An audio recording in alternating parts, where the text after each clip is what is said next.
Doutor Daniel, é claro que é tão bom conversar sobre todos os assuntos, mas vamos sair do foco um pouquinho daquilo que a gente estava conversando. Em sua experiência profissional e ao longo desses anos todos, o que lhe marcou mais?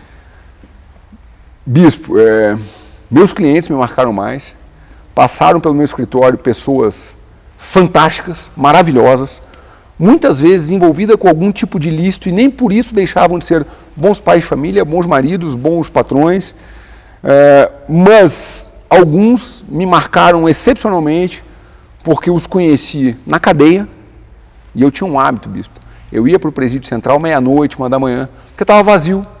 Aí eu podia chamar o preso, conversar tranquilamente. E é algo muito marcante você chegar no presídio de madrugada. O cheiro do presídio, o vazio do presídio, só com aquele preso transitando. Nós entendemos a solidão no estado bruto, né? O desespero no estado bruto. Tem um cliente específico de 2002, da Operação Tango, foi a minha primeira grande operação policial da Polícia Federal. Eu o conheci preso, ele pesava 140 quilos, saiu da cadeia 9 meses depois com 70 e poucos, definhou. E a grande surpresa, absolvido por inexistência do fato.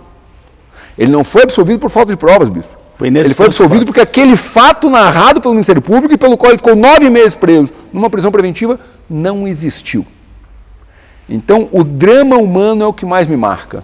Eu sou um existencialista por natureza, desde o Kierkegaard para Nietzsche, depois para Sartre, eu sou existencialista, e ver a existência humana passando por isso é algo que me marca profundamente. Isso é comum? Muitas pessoas serem condenadas sem serem culpadas? Sim, é bastante comum, bispo, bastante comum. O primeiro ponto é bastante comum, sim. Eu tenho um grande número de absolvições no meu escritório, o que mostra então que as acusações eram acusações equivocadas, ponto. Agora, nos tempos de hoje, bispo, nós aqui, por exemplo, em redes sociais, televisão, na sociedade do espetáculo, que é a sociedade que nos marca, nós sermos alvo de uma operação policial se torna um fardo muito mais pesado do que era 25 anos atrás.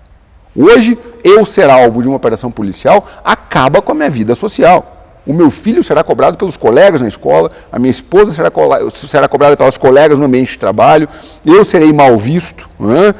E por quê? Porque a imprensa quer vender, a imprensa tem que dar o furo, a sociedade não vive de rotina, a sociedade precisa de grandes explosões o tempo todo. Então, e a imprensa ou mata ou dá vida a alguém, né? Exatamente. E com todo carinho, todo respeito à imprensa, eu no meu celular, só para o senhor saber, eu tenho mais telefone de repórter do que de advogado. Eu me dou com toda a imprensa, me dou mesmo. E com muito carinho a grandes nomes da imprensa brasileira, a Guerra e Talento e outros aí o fato é que nós temos uma juventude que está assumindo postos de poder em grandes empresas de comunicação, mas que os assume já completamente politizada, completamente tomada por uma linha ideológica. E o que eu vejo, bispo? Assim como o advogado, repórter não tem que ter partido. Repórter não tem que ter ideologia. Repórter, assim como Mas no Brasil tem, né? No Brasil tem. Tem aquela frase do Nelson Rodrigues, né? No Brasil o traficante usa droga, o cafetão se apaixona. No Brasil é tudo invertido, infelizmente. No Brasil, o repórter recém-formado já tem uma linha: eu sou bolsonarista, eu sou anti-bolsonarista. Como se isso realmente tivesse importância para a sua vida pessoal. Não, sua vida pessoal é muito mais complexa do que gostar desse ou daquele presidente.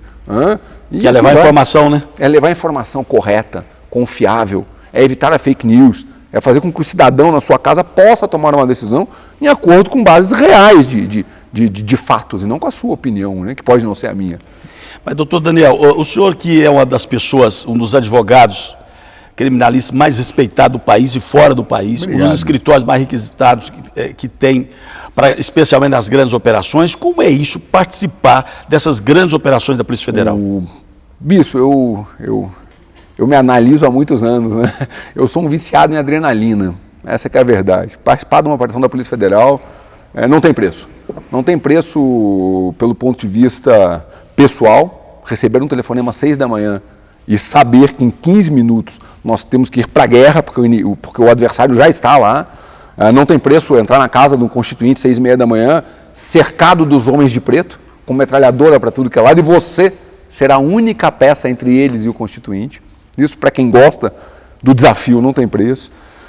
A questão intelectual eu acho fantástica, isso eu tiro o chapéu para a Polícia Federal, tiro o chapéu mesmo, com gosto, para a Polícia Federal, para o Ministério Público Federal, hoje em dia para o Ministério Público Estadual também, cada vez mais capacitado nas estratégias de combate, de desvelamento do crime. Então é um desafio, é o que me mantém vivo, bispo. É o que me mantém vivo. Essa adrenalina. É esse desafio.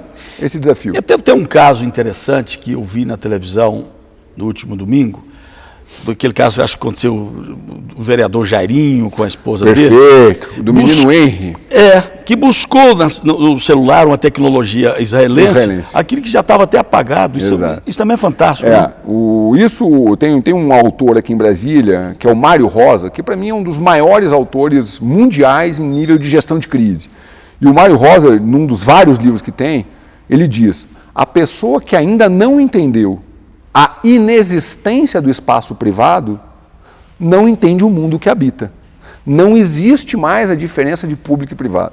Tudo aquilo que eu faço no meu ambiente privado, mais cedo ou mais tarde virá público. Basta que um hacker assim o deseje. No caso do Jairinho, não foi um hacker, foi uma empresa israelense, contratada para tanto e especializada justamente em espionagem industrial. Então eles têm o software necessário para buscar qualquer mensagem que o senhor já tenha apagado. E é interessante, logicamente eu não podia deixar de colocar essa cunha aqui, que você acabou de dizer que nada deixará de ser público, todo privado acaba sendo público, mas está na Bíblia. Nada que se é feito não ficará em segredo. Olha só. Veja que a coisa... Eu ia lhe dizer isso, eu não conheço a Bíblia, eu conheço mal, li, mas conheço mal, não, jamais conheceria como o senhor.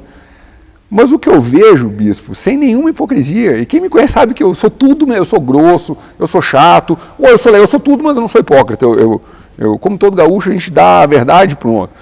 O que eu vejo é o seguinte, bispo, cada vez mais nós temos que conduzir a nossa vida em acordo com princípios que a regem de maneira adequada e não sermos hipócritas, porque se o formos, alguém saberá. Então, no final das contas, esta publicização do privado faz com que sejamos, ou pelo menos tentemos ser, pessoas melhores. Agora, eu não poderia deixar de fazer essa pergunta, doutor Daniel, que o escritório é o lugar sagrado do advogado. Sim. Mas até mesmo nos últimos anos, o escritório do advogado passou a ser um local também violado. Sim, bastante violado. E isso, logicamente, acaba quebrando um princípio tradicional do nosso direito. Sim. Não se sente intimidado? Eu nunca me senti, porque é parte da minha vida, porque não devo nada. Então, acho que o primeiro ponto, não dever nada, já é 90% do caminho andado. Poderia, obviamente, eu ser alvo de alguma artimanha, de alguém que queira descontar algo que tenha acontecido nos últimos anos por uma manobra minha. Muitas vezes, clientes meus acusam terceiros, então nunca se sabe. 100% seguro, nem eu, nem ninguém. Mas como eu não devo nada, eu sigo a minha vida normalmente. Só para o senhor saber exatamente o que o senhor está falando. Há muitos anos atrás, um blog do qual eu não vou fazer propaganda para eles aqui, porque é um blog rasteiro, publicou uma noticiazinha. Daniel Gerber, tal. Eu li aquela notícia e falei, é assim, então, tá bom. Fiz uma petição para a presidência do STF, fiz uma petição para a presidência do STJ, estou falando de 4, 5 anos atrás. Juntei cópia do blog e disse, bom, eu sou o Daniel Gerber. Se qualquer presidente de qualquer tribunal tiver qualquer dúvida sobre quem eu sou, ou receber qualquer solicitação de quebra de dados da autoridade policial, não precisa deferir. Eu estou abrindo mão dos meus sigilos. Então eu tenho essas petições protocoladas, eu tenho um programa de compliance interno severo. Nós não admitimos presente para funcionário público, tem alguns casos, bispo, que são interessantes. Tem um determinado ministro que dá aula num determinado curso. Aí um querido amigo meu, esse ministro gosta muito de mim, eu gosto muito dele, por questões históricas. Ele nem é ministro mais, inclusive. Bom, como nós nos damos muito bem, um querido amigo meu foi ter aula nesse curso de especialização e disse, sou amigo Daniel, que é seu amigo também. E ele me contou essa história e disse o seguinte, falei, olha, primeiro ponto, eu não sou amigo de ministro nenhum. Nunca use essa palavra em Brasília. Porque as pessoas em Brasília, infelizmente, vendem amizade. Confundem, eu não sou amigo. Eu respeito esse ministro e ele me respeita. Mas tome cuidado com as palavras. Puxei a orelha desse meu amigo verdadeiro privado. Por que eu lhe digo isso? Só o senhor pode cuidar da sua vida. Eu me sinto blindado? Sim. Por quê? Porque eu não devo nada. e eu conheço a minha vida. Então a blindagem é de dentro para fora e não de fora para dentro. Agora, é claro que o seu escritório não fica centrado apenas ali na advocacia criminal. Você inovou. Poderia falar um pouquinho dessas inovações? Bispo, eu estou com 50, né? Já estou no meio do caminho ali, mas percebemos ao longo das nossas vidas uma revolução tecnológica muito violenta. E hoje o meu escritório ele é todo eletrônico, todo eletrônico. E nós percebemos que o meio de comunicação virtual, ele facilita o acesso do cidadão comum à justiça, facilita o acesso do cidadão comum à cultura. E nós, então, criamos toda uma outra ala desse escritório, que nós carinhosamente chamamos de advogando online, porque é tudo online, onde as pessoas podem trazer as suas demandas, sejam elas quais forem, não precisa pegar carro, não precisa se deslocar, não precisa ser em Brasília. Nós atendemos uma média, Bispo, de 200, 250 casos por mês na Advogando Online. Tudo online. O senhor conhece o meu escritório. É uma equipe de mulheres maravilhosas, fantásticas, preparadíssimas. Pois né? é, o que me chamou a atenção é exatamente isso. 95% do seu escritório é formado por mulheres. E se algum dos dois homens estiver assistindo isso, ele tem que dar sorte de estar lá, porque era para ser 100%. A mulher com o devido respeito à palavra que eu vou utilizar agora, somos todos, né, seres humanos, mas antes somos bichos, somos animais. Né? A mulher é um animal fantástico, a mulher é um animal completo, essa que é a verdade. Ela vai para o ataque, ela fica na defesa, ela cuida das laterais, ela adora quando ela tem sucesso, mas ela também adora quando contribui para o sucesso alheio. Eu tenho uma explicação filosófica minha para a mulher, que é justamente o ato de parir. A mulher é um ser completo. Ela já nasce com o ego completo, porque é ela que gera essa vida que nós temos. O homem não. O homem tem uma chaga. Ele faz tudo, menos gerar a vida. Então ele tenta compensar isso com uma determinada agressividade no dia a dia. Nas equipes, Bispo, a equipe feminina é imbatível. Imbatível.